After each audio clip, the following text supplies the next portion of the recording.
Jsme zpátky v Lady M a my dnes budeme tančit Afrofitness, takový speciální tanec, který nám představí Kristýna Danková, lektorka právě tohohle tance. Já vás vítám, hezký podvečer. Taky vás. A taky je tady africký tanečník a zároveň lektor Kaolak. Hello. Hello. Dobrý večer. Dobrý večer. Tak my si nejdřív řekneme asi něco krátce o Afrofitness. Předpokládám, že se to sem dostalo z Afriky. Co to vůbec je za druh tance? Jo, no to není úplně tanec, je to spíš cvičení, který využívá taneční pohyby z tradičního a moderního afrického tance. Takže spíš je to cvičení než tanec, protože tam nejsou choreografie. No a jak se to sem dostalo? Přivezli to právě afričtí tanečníci? Přesně tak. Je to vybudovaný, vytvořil styl, vytvořil Kaolak a tady tuhletu část, kterou on učí, tak vytvořil on sám na základě svých dlouholetých zkušeností tanečních i jakoby přípravových, to znamená pohybových. Pokud vás mohu teda využít jako překladatelku, tak já bych se Kaolaka ráda zeptala, jakým způsobem právě na tenhle ten speciální tanec přišel. She would like to ask you, how did you come with this style? Okay, we just come this time, me and Victor, who's a trainer, professional trainer in body and mind technique, and me as a professional dancer. We just combine the both knowledge to just give people something that they can just try. Já jsem přišel s Vitorem Mendezem na tento styl, který dělá body and mind ještě a Afrofitness, kde používáme ty taneční techniky svých zkušeností z tance. And I think it's something that everyone is invited and can try, because we're really taking care of any part of the body, because it's really important to get the dance and to get the fit. Všichni jsou zváni, všichni můžou dělat tady ten styl, protože jsou tam jednotlivé části, procvičujete vlastně jednotlivé části postupně celého těla a jde o to být fit a keep fitness, be fitness. No a k čemu všemu to slouží? Je to taky třeba na hubnutí a na zpevnění celého těla? Určitě tam, kde je vlastně posilujete kardiovaskulární systém, zpevňujete tělo, zpevňujete i části, které normálně, když posilujete, tak třeba s nima nepracujete. Takže je to vlastně na hubnutí, tak zpevnění těla, dobré držení a vůbec dobrý pocit sami ze sebe. A jak vy jste se, Kateřino, dostala právě k tomu, Kristýno, promiňte. Jak jste se dostala vy k tomu tanci? No, já jsem jela do Afriky a vlastně tak to byl takový postupný dlouhý proces, takže teď už jsme tady a děláme to tady. No tak bychom si to mohli ukázat. We can show for our viewers. Oh It's yeah, okay? we can show you. And I would like to invite you to try it with me. Dobře, tak já to budu zkoušet taky, Kristýna to bude zkoušet, doufám, taky s náma. Ano. A já ještě poprosím režii, aby nám pustila hudbu, kterou máme připravenou. Já jsem sama zvědavá, jaké tóny uslyšíme. A uslyšíme. Okay. So the dance is just easy. So you just try to bend. So we're gonna walk 1, 2, 3, 4, and 1, 2, 3, 4. Okay. And 1, 2, 3, 4. 1, 2, 3, 4. And now you just do the left kick, left, right, right. Again, left, left, and right. And you get back. 1, 2, 3, 4. 1, 2, 3, 4. 1, 2, 3, 4. 1, 2, 3, 4. Now with the right. 1, 2, and 1, 2. Again. 1, 2, and 1, and stop. And more we go, and more we develop things that people are really into and easy. Víc jenom malinko přidáváme, ale nic těžkého, je to vlastně jednoduchá záležitost. Takže je to takovýhle jako vlastně jako pohodový, jsem docela pomalý. Je to pohodový, ale není to pomalý. She's asking if it's slow like this. Yeah, I think it's for everything. It's different because we have to respect everybody quality. It's for small, big people, slim people. everything rhythm is can break it down. My respektujeme každýho, někdo nestíhá tak rychle, takže když je skupina třeba, která je hodně rychlá, tak se jede rychle, když se tam lidi, kteří potřebují pomalejc, tak je to pomalejší, ale jinak ta hodina má vlastně vzrůstající tendenci, to znamená právě, že se dostanete k tomu, že se fakt potíte a vlastně ani nevíte, jak ubudete třeba. Když jste zmínili, že respektujete všechny silnější, hubenější, jaké věkové kategorie chodí k vám a chodí tam i muži, i ženy? Chodí tam muži i ženy a převážně teda u nás tady ženy, ale chcem tam se tam nějaký maník objeví. Ale jinak ta věková kategorie většinou od těch 16, ty mladší ještě ty chodí jinam zase tančit, ale vlastně až do, tam máme paní, co je vlastně 50, 55 možná, já to neodhadnu, ale je fit. Je fit. Ta hudba, kterou jsme tady slyšeli, to je přesně ten styl, který tam funguje, takový.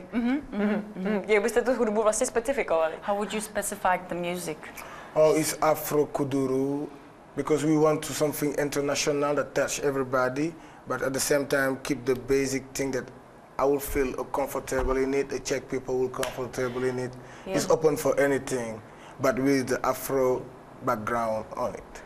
Takže afro-kuduro styl, ale tak, aby se tam v tom hezky, v tom rytmu krásně ty lidi drželi, i kteří to třeba úplně necítí ještě, tak aby mohli v tom afrostylu pokračovat nebo se držet.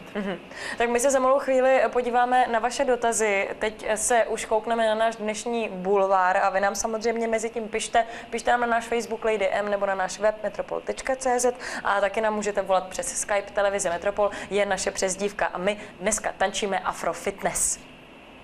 Steve Jobs ještě pomalu ani nestačil v hrobě vychladnout a Hollywood už si na něm hodlá nacpat kapsy. Do filmu o jeho životě obsadili producenti herce Ashtona Kutchera. Vizuální podoba mladého Jobse a Kutchera se nezapře, ale otázkou zůstává, zda mladík, který doteď šaškoval převážně při hloupých romantických komedií, dokáže stvárnit složitou osobu mladého začínajícího génia. No, uvidíme, jestli se z filmu o slavném stvořiteli bílých hraček stane dílo, které bude například na úrovni filmu Social Network, anebo to bude rádoby hluboký film, ve kterém bude pobíhat Ashton Kutcher s podivnými fousy.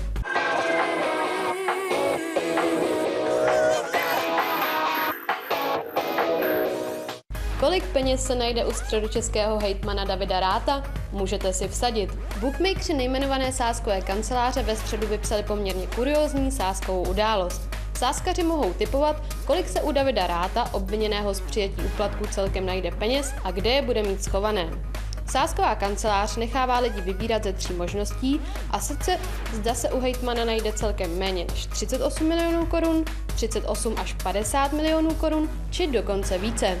Lidé si pak také mohou vsadit, od čeho bude krabice, kde policie najde další miliony. Na výběr je krabice od bot, whisky, sušenek, televize či dokonce pračky. Za necelou hodinu si v sázkové kanceláři vsadilo na Rathovu kauzu asi 120 lidí.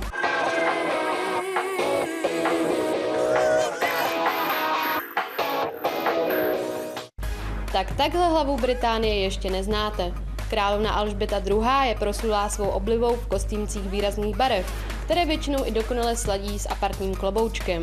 Tentokrát ale rozhodně nebyla tak šmrncovní jako obvykle a naopak se svým šátečkem na hlavě připomínala babičku ze sousedství. Neobvyklé však bylo vidět královnu za volantem a to rovnou pořádně silné káry. Takto lidé mohli v sobotu spatřit panovnici, jak se prohání na hrabství hradu Windsor.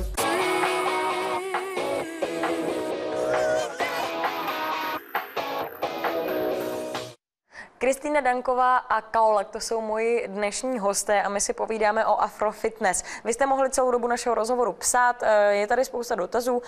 Je tady dotaz od Terky Zevlité, v jakých botách se cvičí Afrofit? Sedělo by mi k tomu být na boso. Přesně tak, je to vlastně na boso. Je nejlepší mít nebýt žádný boty. Ale my, protože jsme přišli do studia, tak jsme se teda nezuli dneska, jsme to nějak nestihli. A mohli bychom možná taky doporučit oděv, když by dámy a pánové chtěli přijít? Určitě je to v podstatě jako když jdete do fitka nebo kamkoliv, to znamená pohodlné oblečení, kamaše, tepláky, tričko, cokoliv. Někdo má víc uvolněnější styl, někdo, ale na pohodu hodně. Jak je lekce dlouhá, jestli to je 60 nebo 90 minut? Teď je 90 minut, ale vlastně jako Afrofitness má 60 minut. Předtím je stretching a zase ukončení hodiny, takže ta Afrofitness jako takový je 60 minut.